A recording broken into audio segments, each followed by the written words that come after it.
मी आपल्याला विनंती करतो की ही सुधारणा करावी. आजचा जो विषय आहे तो सकारात्मक शिस्त आहे. आजचा विषय अत्यंत गंभीर आहे आणि खंबीर आहे. गंभीर यासाठी म्हणतोय की शिस्त लावत असताना आज आपल्याला खरोखरच दुसऱ्याला जर शिस्त लावायची असेल तर पहिल्यांदा स्वयंशिस्त असणे फार जरुरी आहे, असं संपूर्ण ग्रंथ या जगातील ग्रंथ सांगतात.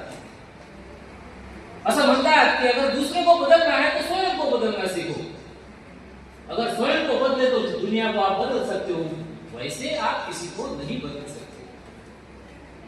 आणि म्हणून तुम्हाला सांगतो की सकारात्मक शिस्त हा जो भाग आहे यामध्ये मी 10 घटक आपल्याला सांगणार आहे. त्यावेळेला तुम्हाला सांगतो की तुमचे विद्यार्थी तुम्ही जरी 60 वर्षाचे काय 80 वर्षाचे जरी झाले तरी दूर दिसले तरी तुमच्याजवळ येतील आणि आदराने तुम्हाला म्हणतील, yes sir, I would like to salute you because you are my teacher, you are my teacher.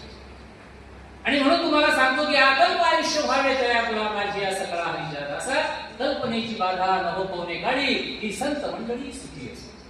अहंकाराचा वारा न लागो राजसा, माझ्या विष्णुदासा भाविकाशी, नामा म्हणे तया असावे कल्याण, ज्यामुखी निदान पांडुरंग. याचा अर्थ असा होतो की या जगामध्ये ज्यांनी ज्ञान दृष्टी प्राप्त केली, या जगामध्ये ज्यांच्याकडे ज्ञान दान कार्य करण्याचं निर्देशन झाले आहे दलाचं, त्यांना संत म्हटलेलं आहे. संत आणि जे संत आहेत त्यांनी खरोखरच आपल्या आत्मधील जे संतत्व आहे ते संतत्व 10 गोष्टींमध्ये बसवणं अत्यंत गरजेचं आहे. त्यावेळी